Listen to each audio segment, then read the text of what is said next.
आपल्याला भगवंताची का प्राप्ती होत नाही, का कृपा होत नाही, त्याचं कारण हे 12 दिवस वारानुसार आपल्या उपासना बदलतात। याचा अर्थ असाही नाही की इतर देवी दैवतांचा जगद्गुरु तुकोबरायांनी अव्हेर केलेला आहे। तुकोबरायांचंच प्रमाण देतो। सिंचन करिता मूळ वृक्ष ओलावे सकळ।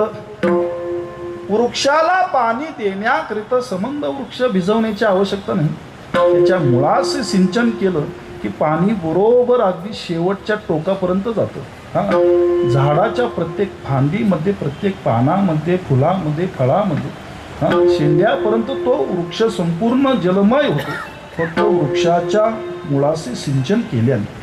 मग एकाचीच आराधना करा, त्याच्याच ठिकाणी एकविध भाव ठेवा। सर्व देवी देवतांची उपासना त्याच ठिकाणी होती।